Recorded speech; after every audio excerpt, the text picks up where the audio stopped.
Hey guys, and it's time to do the December Kimberbell project, and it's the little snowman pot holder, and he has the little fringe pom-pom on his hat, and then the binding is stitched on within the hoop with the embroidery machine.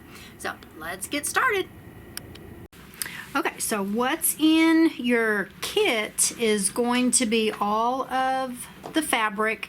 So you're going to have the back piece, the background, the piece for the snowman, the two pieces for the hat, and then the piece for the nose, and a little piece of ribbon. And you're going to have a strip that's 2.5 inches wide by the width of fabric for the binding. Now, on the handout here on page 4, there's the 3 different sizes. You need to cut this binding strip exactly the length for whichever size you're doing. So we're doing the big one, the 8x8, and the kits are cut for the 8x8, so you can do any of them. So we went ahead and we cut that strip to 34.5. And then some of the other stuff that you're going to need is your thread, the Kimberbell tape. We're using just the poly mesh or the lightweight mesh stabilizer, just one layer. I've got that hooped already. It does say that you're going to need some quilt clips and your scissors, ruler, all your basic stuff there. And then it does have a note here that says this project is intended for decorative use only.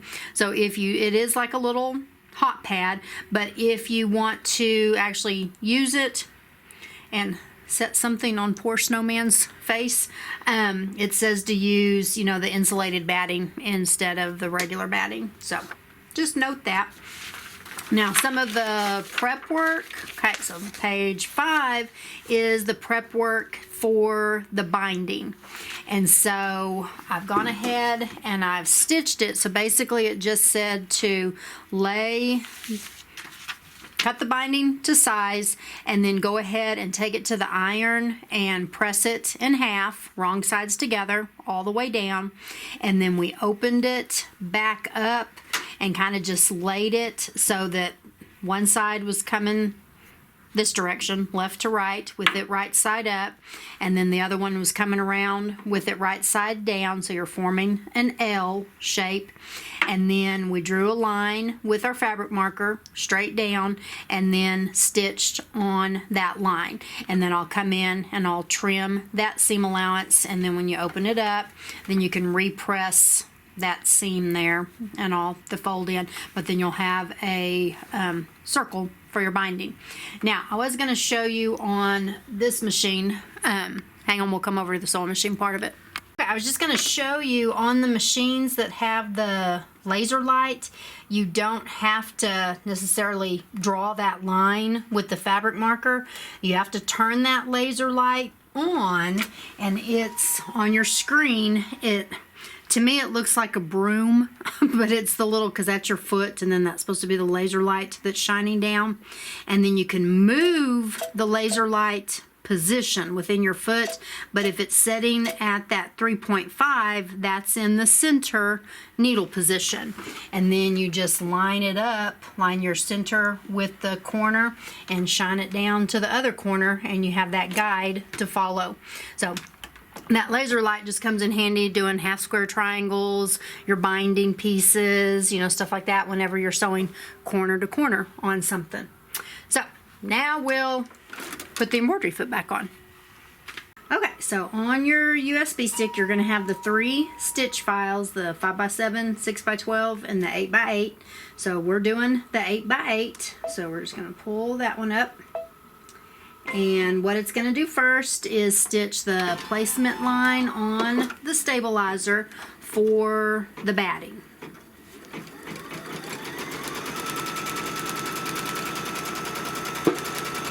Okay, and then after it stitches the placement line, I've just gone ahead and I've threaded up with the gray color, a light gray, because that's what's going to show first when we start doing the quilting. So I'm just doing all of these steps with that gray color. So you're going to lay the batting down, cover up that placement line, and then stitch the tack down.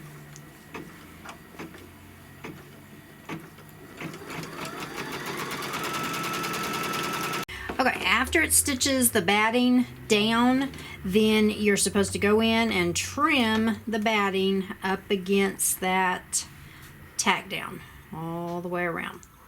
Try not to cut the stitches.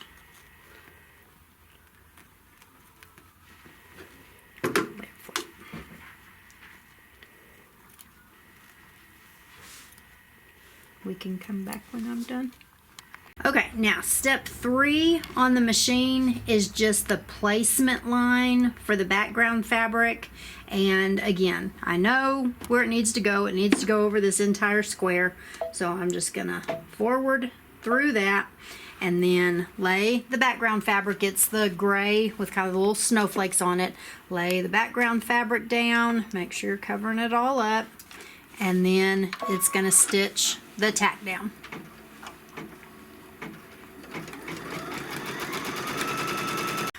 And the next thing that it's going to stitch is the quilting on the background. And so we're just going to get that started. It's going to take about 5 minutes to stitch it. It's just going to do a little cross hatching. And I forgot to mention at the first, we are going to need the water soluble thread, because the little pom-pom on his hat is the fringe, and so you want to wind a little bit of the water soluble onto a bobbin. We're not going to use it in top, we're just going to use it in the bobbin when we get to that point. Oh, it's done with the quilting, and so I've gone ahead and threaded up with the white thread, and what it's going to stitch next is the placement line for the snowman's face. So we're just going to start doing the applique part of the design.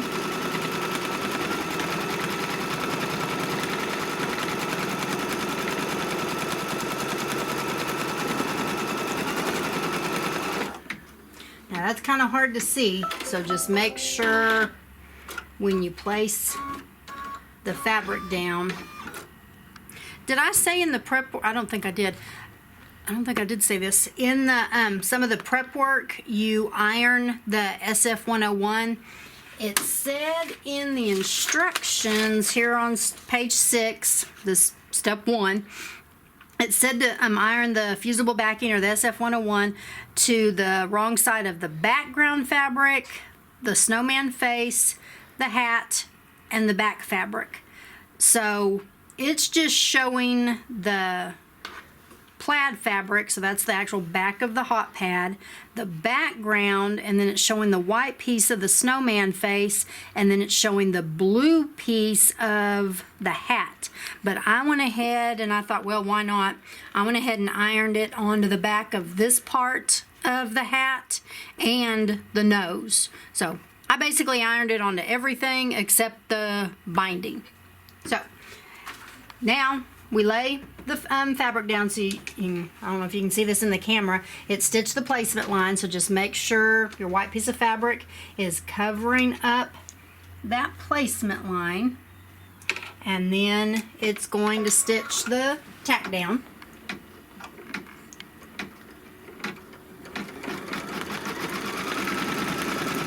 After it stitches the tack down, we're just going to go in and trim with our scissors and around that tack down, and then it will stitch the cover stitch. So this part of the design is just regular applique. So I'm going to go ahead and just continue on and do all the steps that are on page 7. So after I trim this, it'll do the satin stitch around his face, then I'll thread up with the navy color placement line, lay the fabric, tack it down, trim it. It stitches a little decorative stitch. Then it'll do the bottom part of the hat and then the nose, and then it's just a fill stitch in black when it does the eyes and the mouth. So we're just going to do all those steps, and then we'll come back when it's time to do the fringe.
so we're finished doing the applique part, and now in the instructions we are on page 8, and we're going to start doing the fringe.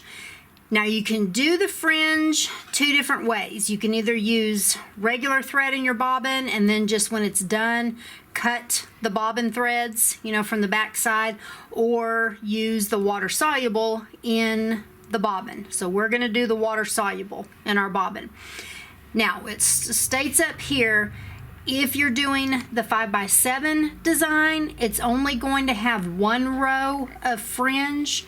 So the 5x7 will just do these 2 steps and then jump to the next page.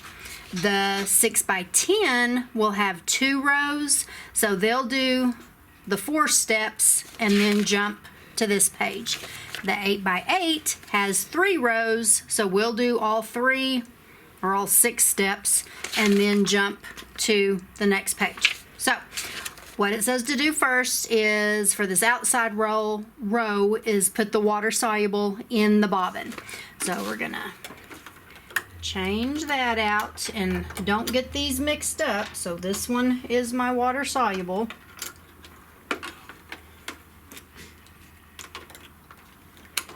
And I've threaded up with the lighter blue color. It's the color I want to do the fringe on top. And so it's going to stitch the first row with that water soluble on that step 33.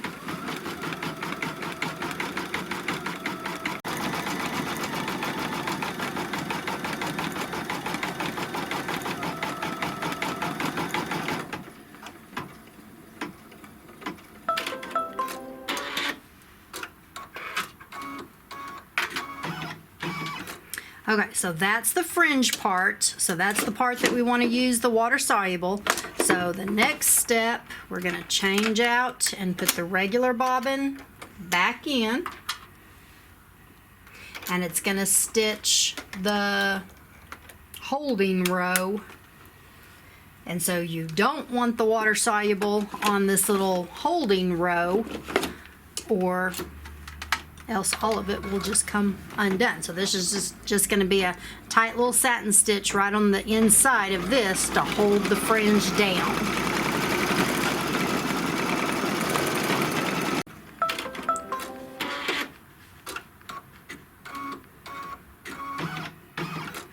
Now, if you were doing the 5x7 design, you're just going to do those 2 steps, the fringe and the holding row, and then you would jump to step 39 in the instructions. But if you're doing the 6x10 or the 8x8, you're going to switch out and put the water soluble back in.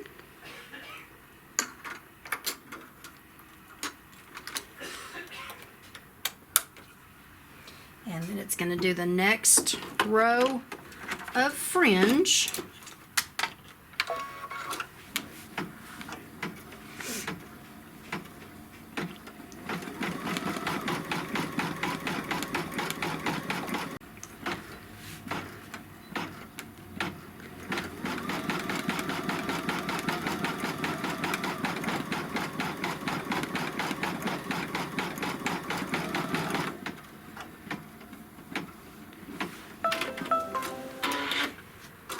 Okay, so now we're on step 36. So we're going to put the regular bobbin back in.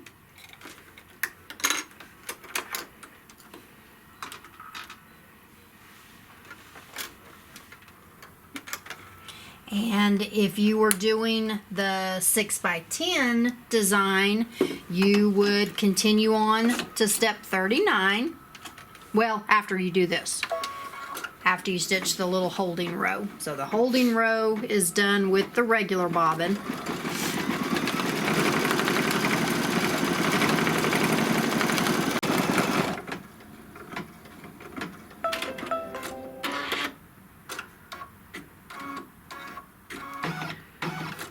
Okay, then the ones people doing the 8x8 design will switch it out again back to the water soluble.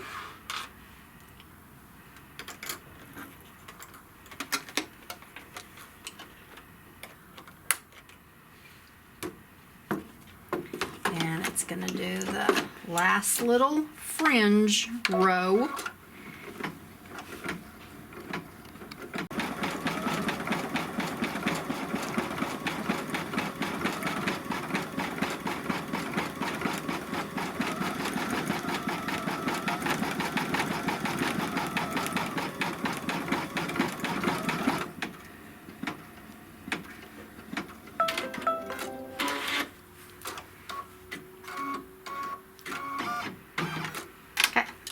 Last time, take the water-soluble bobbin out and put it back with the water-soluble thread. So we keep these together in a little baggie so we know that's the water-soluble bobbin. Don't get it mixed up with your regular pre-wounds.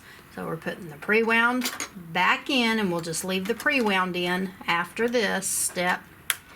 And it's going to stitch the inside of the little pom-pom, the holding row, for that last row of fringe.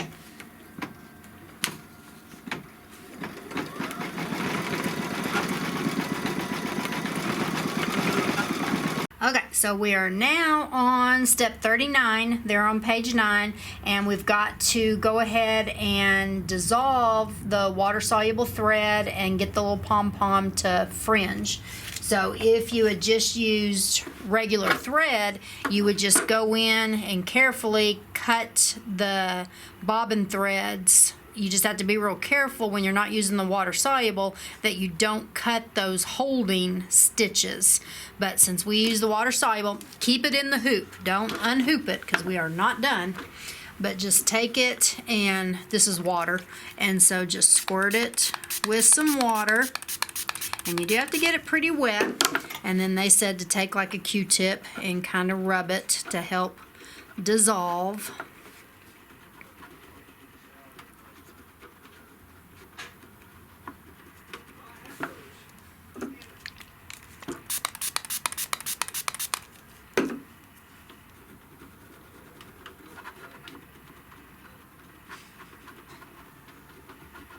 And then you can kind of see how it starts releasing the top threads.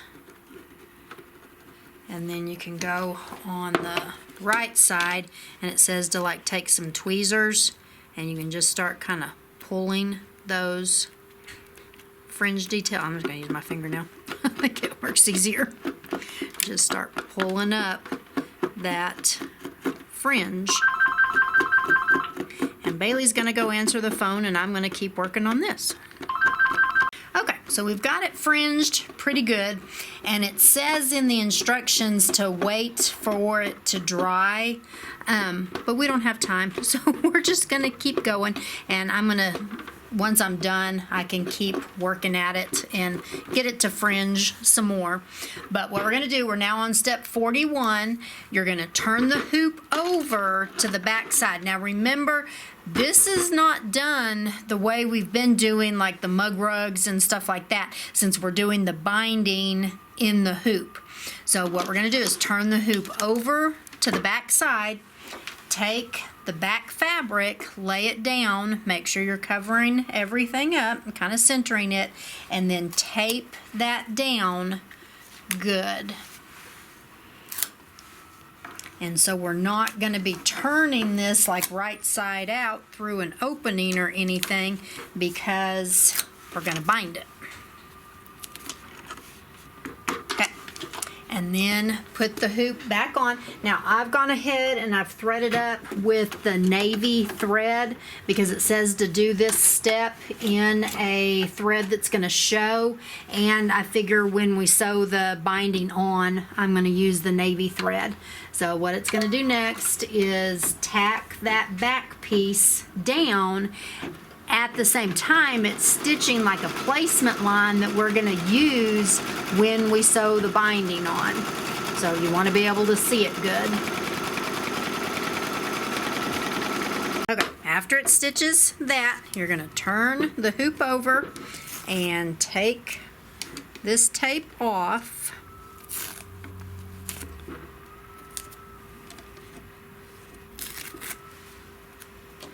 And then we're gonna stitch the placement line for our little piece of ribbon. Now if you're not gonna hang it, I guess you could skip this step, but we have the piece of ribbon. You're gonna take the piece of ribbon and fold it in half.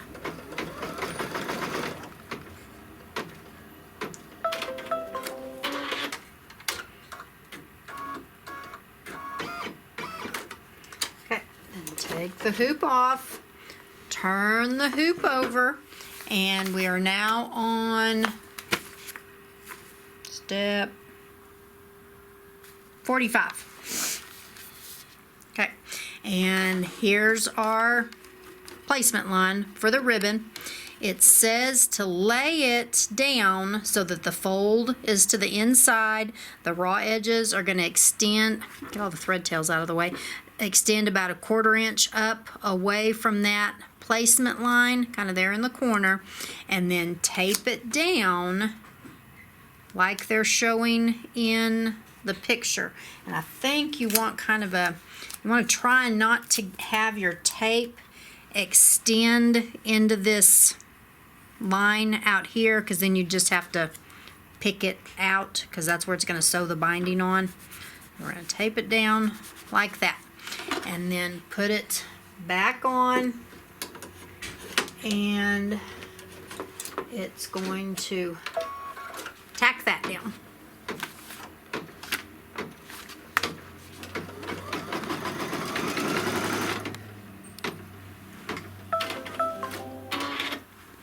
And we're leaving that tape on the ribbon. We're not taking it off. Now we're on page 10. Okay. And okay, this is going to be the part where we're stitching the binding on. And I've never done this before, so we're going to go step by step. Now, I'm honestly thinking, I took a class one time and the teacher said just because you can do something doesn't mean that you should do something. So to me, I think this would be easier. Just if you wanted to take it out, trim it down, you would trim it right up against that tack down there, and then you could sew the binding on like you normally do on a quilt. But since I've never done this before, we're going to try to do it. Okay, so what we're doing is we're taking the binding, the seam where we stitched the ends together, you want towards the bottom, kind of right in the center. Or you could go over to one side or the other. They just don't want that seam on a corner. So I'm going to do it kind of over here. So we're going to line that up. So we're lining the raw edge up with that blue tack down line. And it's saying that the loop, the rest of the loop is going to be up here on the top of your hoop. And then we're going to tape it here. We're following kind of the pictures there on step 47. Tape it here, and it says just to kind of snug it, you know, taut. Tape it here, and then I need a long piece of tape to go across the fold here.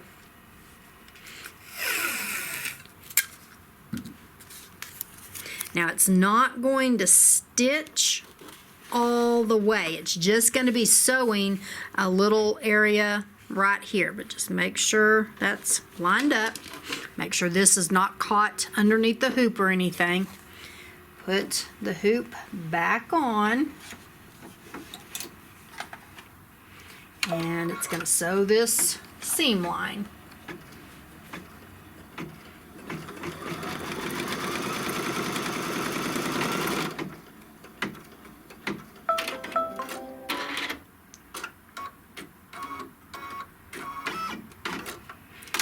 Okay. Then it says to remove the tape. So we're going to take all of this tape off.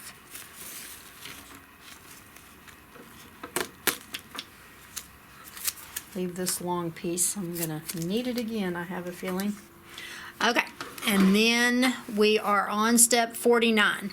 We're going to turn the hoop upside down. We're going to take this edge, this is where it just stitched. We're going to fold, basically you're mitering the corner. So you're going to fold it up, you know, so that it comes straight up. And then you're going to fold it back down. And then we're going to tape it. So here it's showing how to fold it up, and you have the angle there. Then you're folding it back down. Make sure, you know, your fold, you see that, is even, just like you would be doing it on a regular quilt, just like you're mitering the corner of a regular quilt. Get that even. And then we're going to tape it along the edge here. So that long piece of tape again. Tape that down. Make sure your raw edge is even with that blue line out here. And then it says to turn it back around, so it's going to be on the machine like this. So this is where it's actually going to be sewing, and it just says the excess of your binding is here in the middle. Okay, so we're rotating it around. We've got that taped down good, and so now it's going to stitch this side. And I'm going to kind of hold that binding down and hold my tongue just right. Hopefully.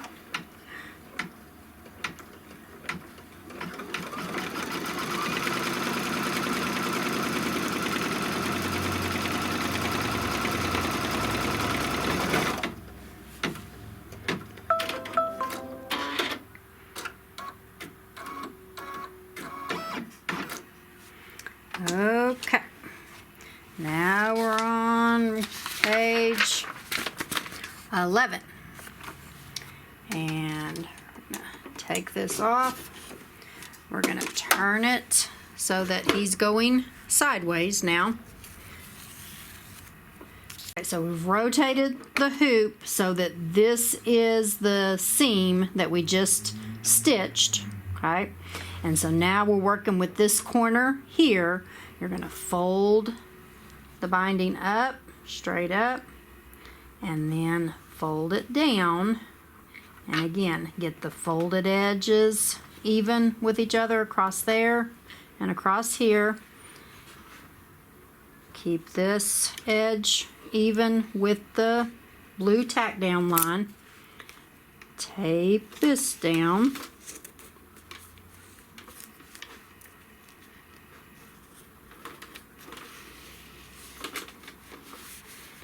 Now it's going to stitch that across the top.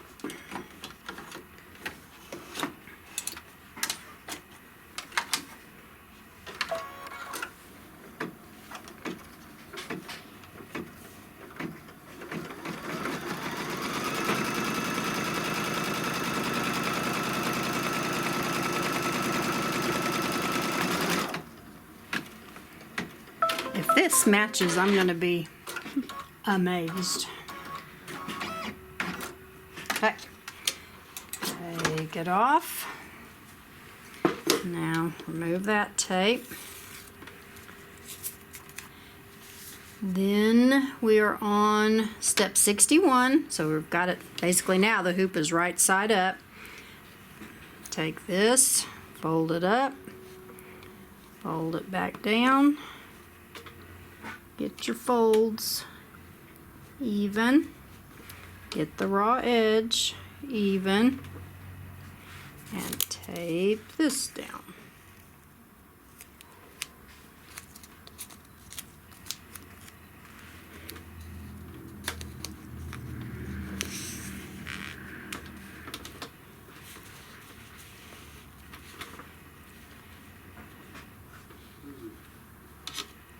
And kind of fold that down here, because it's got a stitch all the way down.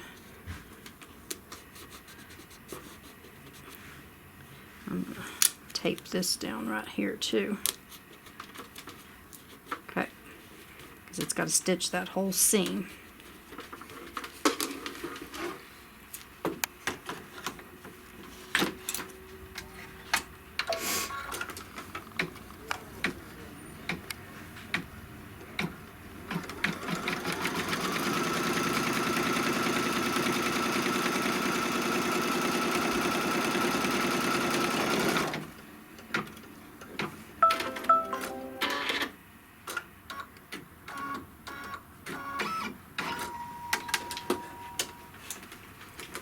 Okay, now we're going to take the tape off.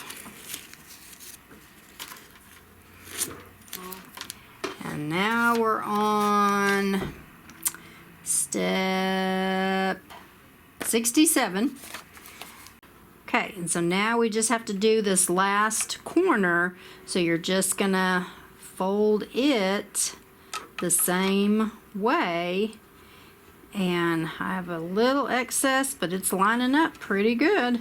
And then, so I've got the fold here, I've got the fold across the top.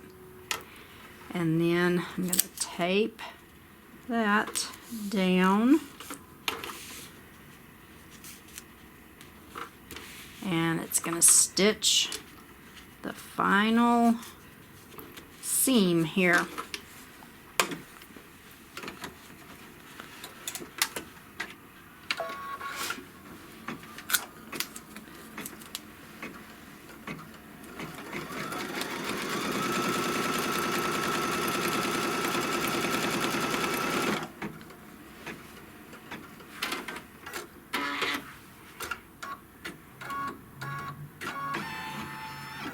Okay. Now we're on step 70.